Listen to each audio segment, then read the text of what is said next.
Olá, tudo bem, pessoal? Então, tá bom. Então, vamos lá para mais uma aula. Hoje nós vamos falar sobre a genética e nós vamos falar sobre o processo de herança genética, né? Herança ligada ao sexo, né? Ou sex-linked.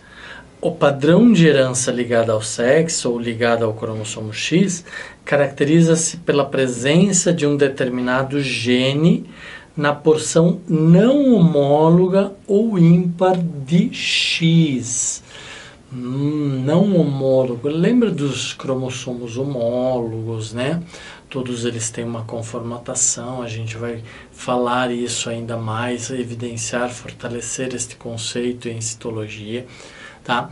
Mas os cromossomos sexuais, que são o X e o Y, eles têm características diferenciadas, né? Tá? Eles são heterossomos. E neste caso, a herança ligada às transmissões ou heranças ligadas ao sexo, né, que se desenvolvem dependendo do tipo do sexo, elas estão ligadas à porção ímpar do cromossomo X, tá? Como os indivíduos do sexo feminino apresentam 2 cromossomos X e os do sexo masculino apenas um, o caráter em questão, quando determinado por um alelo recessivo, torna-se mais frequente entre os homens, pois eles necessitam apenas um alelo para tal fenótipo. O que eu quero dizer com isso? Imaginem, nós temos no sexo feminino 2 cromossomos X, né? Certo? E no masculino nós temos um X e um Y. Então, heranças caracterizadas ou relacionadas ao X, se elas estão num X e no sexo masculino só precisa de um X, é maior a evidência ou a ocorrência dessas doenças nos homens, porque só precisa de um X. Quando no feminino, os alelos, por serem recessivos, precisam estar presentes nos 2X, né? Já no homem, só num X. Estando presente naquele X, vai se manifestar. Já no feminino, precisa dos 2 alelos, precisa estar presentes nos 2X, né? A hemofilia e o daltonismo, por exemplo, em humanos, são 2 exemplos clássicos determinados por alelos recessivos. Então, alelos recessivos no cromossomo X. Então, se tiver no cromossomo X dos homens, é mais fácil que esse homem seja hemofílico ou daltônico, porque só precisa de um X, né?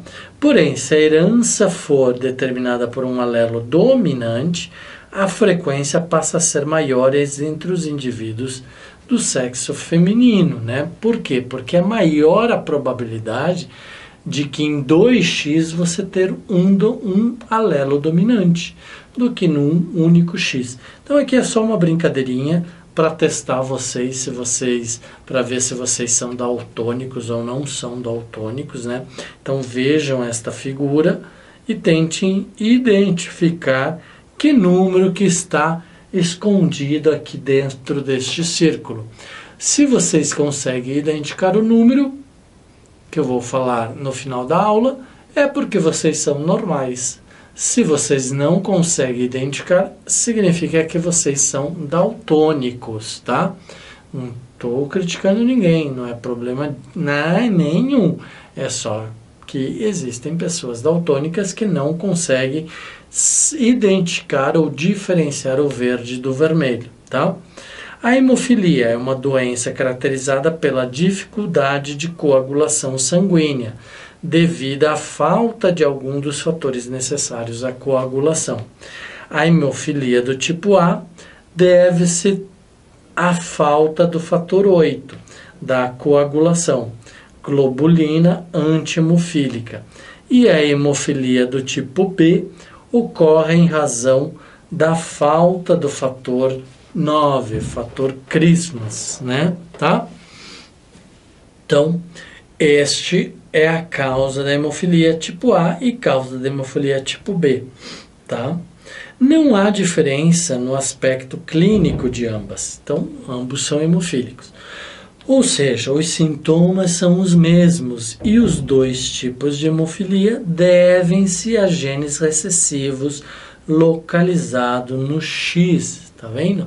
Então, genes recessivos, alelos recessivos localizado no X. Então, se tiver um alelo recessivo no X do homem, ele já vai manifestar a hemofilia. Se tiver um alelo ou dois alelos, no caso da mulher, ela precisa de dois alelos recessivos, senão o alelo dominante vai dominar e a doença não vai se manifestar. Por isso que a doença hemofilia e daltonismo é mais frequente nos homens do que nas mulheres. Com a frequência desse gênero é relativamente baixo, é raro encontrar mulheres hemofílicas, pois elas necessitam de dois alelos recessivos para serem afetadas. E olhem como a natureza é sábia. As mulheres têm as suas regras, né? Têm os seus períodos, têm as suas menstruações. Vocês imaginem uma mulher hemofílica que todo mês tem perda sanguínea. Esta mulher teria muito problema, né? Por quê? Porque parar de menstruar é um processo de coagulação. E se uma mulher é hemofílica, como que ela consegue fazer isso? Então ela vai precisar de muita introdução e intervenção médica, de medicamentos, né? Tá? Então por isso que a natureza sabe. Então tem muito mais homem hemofílico do que mulheres, né? Porque senão todo mês aquela mulher teria um problema. Então estima-se que exista uma mulher hemofílica a cada 100 milhões de mulheres. Então é uma percentagem muito pequena, né? A intensidade e a gravidade da doença dependem da ocorrência ou não de uma pequena produção dos fatores em questão, né? Então, depende de uma série de condições aí para que haja o desenvolvimento da doença, ainda que muitas vezes o que ele está querendo dizer assim, que a intensidade e a gravidade da doença depende da ocorrência ou não de uma pequena produção dos fatores em questão. Então, ainda que a mulher tenha os alelos recessivos da hemofilia nos seus dois cromossomos X, significa que precisa de outras condições, novamente para reforçar o caráter de sapiência da natureza, né? Então precisa de fatores, ou a soma de diversos fatores para caracterizar a doença, ou a existência, a ocorrência da doença de todas as formas. Então, geralmente, as manifestações clínicas aparecem quando a criança começa a engatinhar ou caminhar e sofre as primeiras quedas, ou ainda com o aparecimento dos primeiros dentes. Por quê? Porque cai, corta, se machuca, forma hematoma, esse hematoma fica muito grande, perda do sangue, dos dentes, começa a surgir os dentes, começa a rasgar o tecido gengival, né? Começa a sangrar, o sangramento. Então, nesta fase é que se percebe que a criança é hemofílica ou não. Tá? As manifestações normalmente caracterizam-se por hematomas e hemorragias intensas, podendo, por vezes, acometer articulações e dificultando a movimentação. Então, o mecanismo genético no sexo feminino, nós temos genótipo XH, XH. Então, em cada um dos X, nós temos a presença do alelo H para hemofilia. Dessa forma, como ele é necessário recessivo, dominante vai ser normal. Uma heterozogonia, né? um cromossômio não homólogo, né? Não homogêneo, né? Heterogêneo.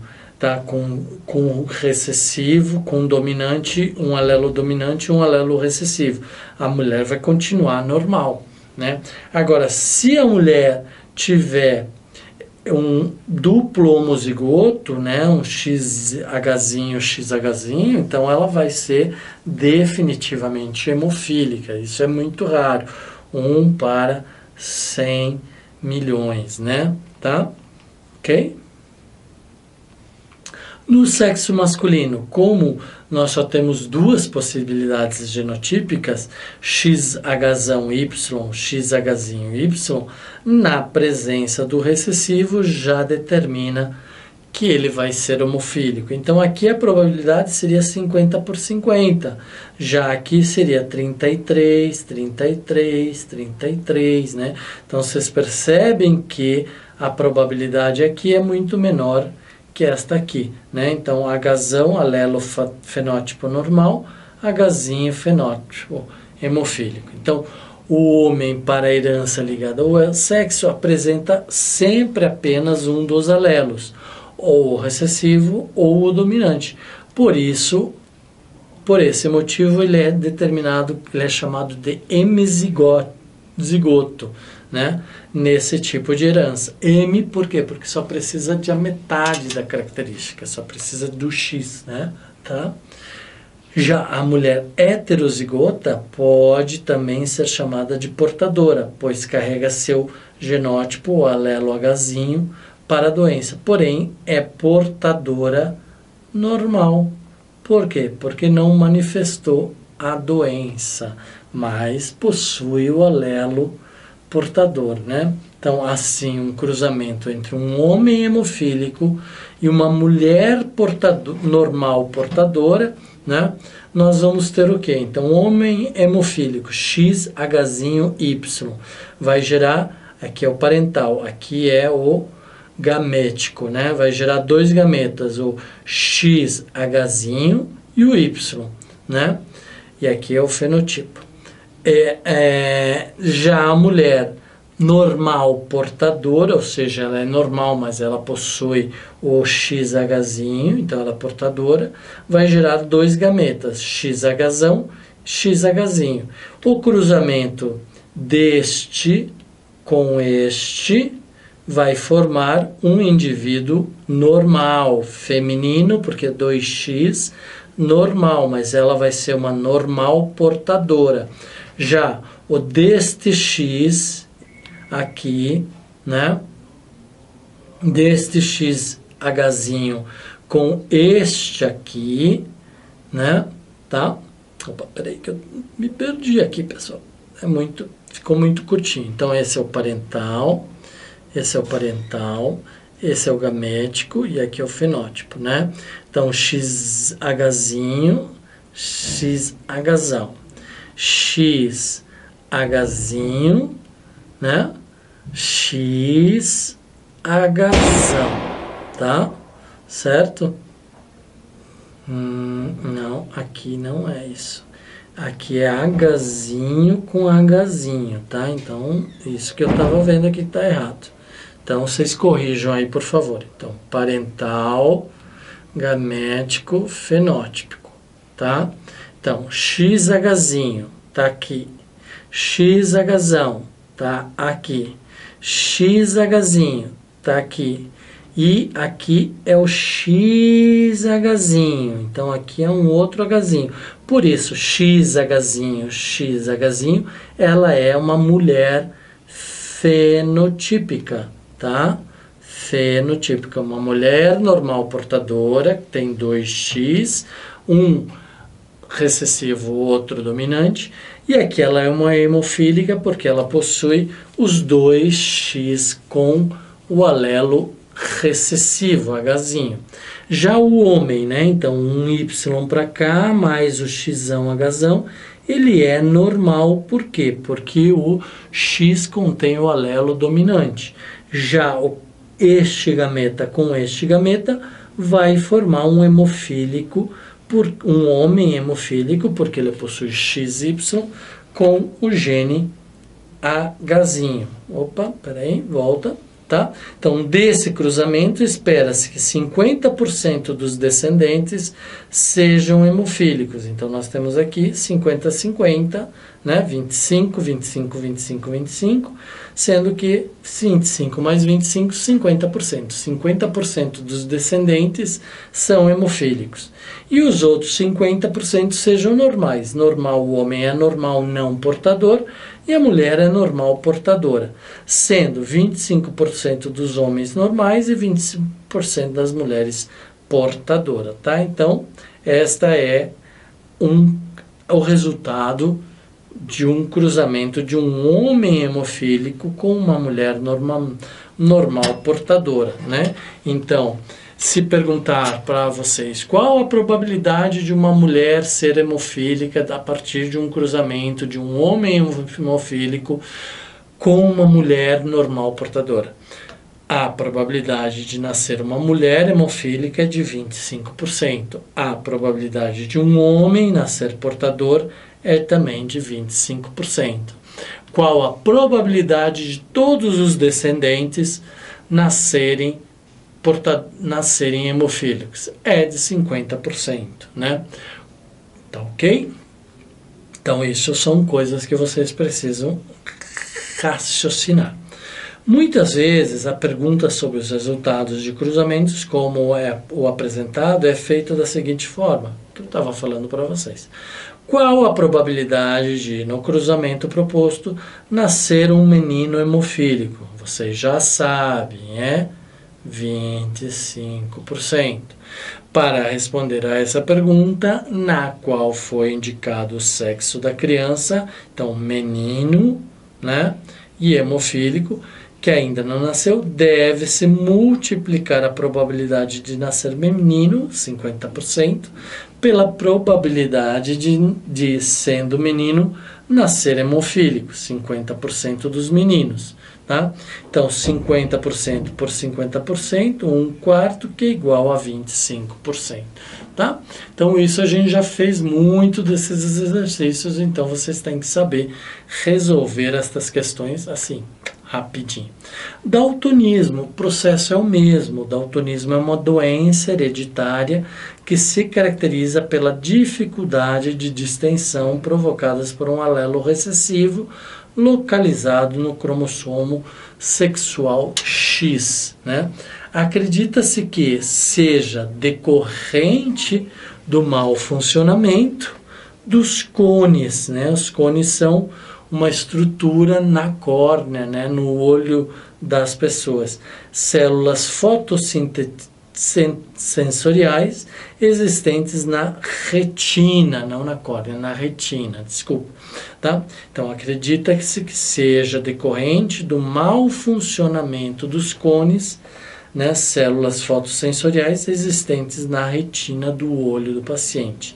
Então, daltonismo é uma doença de maior incidência nos indivíduos do sexo masculino, assim como a hemofilia, tendo em vista necessitarem de apenas um alelo recessivo para desenvolverem a doença. A mesma coisa que eu falei para vocês, né?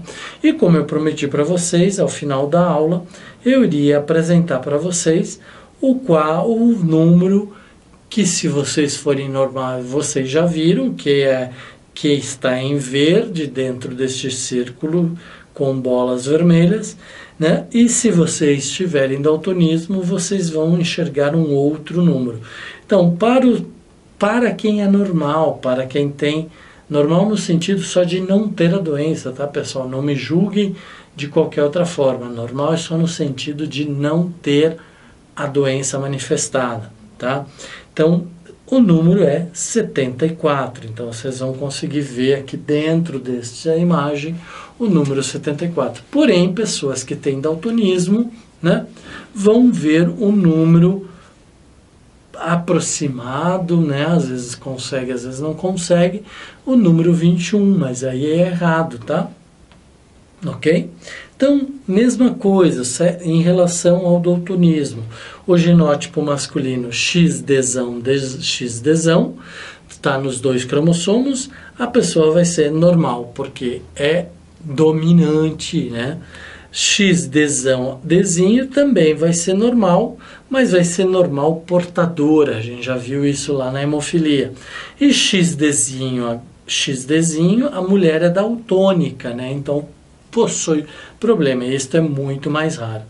No sexo masculino, o genótipo X desão Y é normal, X desvio Y é daltônico, né? Então, da mesma forma que a gente viu na hemofilia, no daltonismo acontece a mesma coisa, né? E o cruzamento entre um homem daltônico e uma mulher normal portadora tem-se este desenvolvimento aqui, né? Então a gente já sabe que aqui é o parental, que aqui é o gamético e aqui é o fenótipo, né? Aqui são os gametas. Então vão gerar o homem vai gerar 2 gametas, a mulher vai gerar 2 gametas e o cruzamento deles vão gerar 4 fenotipos, né? Tá? Um normal portadora, outro uma mulher daltônica, um homem normal e um homem daltônico. Então, do cruzamento, espera-se que 50% dos descendentes sejam daltônicos e 50% sejam normais, né? Então, 25 mais 25, 50. 25 mais 25, 50. Esses são ditos normais e esses daltônicos. Sendo 25% de normais e 25% de mulheres normais portadoras. Então, de homens normais, né? Normais e 25% que a gente está vendo aqui. Homem XY, mulher XX, normal portadora, tá? Tá certo? Cores dos olhos das drosófilas ou endrosófilas, né? Nas moscas drosófilas, a determinação da cor dos olhos deve-se a um gene localizado no cromossomo sexual X. Então, nas moscas drosófilas, a gente já sabe que essa mosca é muito utilizada na genética, porque ela tem poucos cromossomos, né? A determinação do par do cor dos olhos deve-se a um gene localizado no cromossomo X. Então, também é uma herança ligada ao sexo, né? O alelo Vzão vermelho determina olhos vermelhos e o alelo recessivo Vzinho determina olhos brancos. Então, tem dominante, seja homozigoto ou heterozigoto, vai gerar olhos vermelhos. Não tem, então vai ter que ser homozigoto recessivo. E aí vai gerar olhos brancos, né?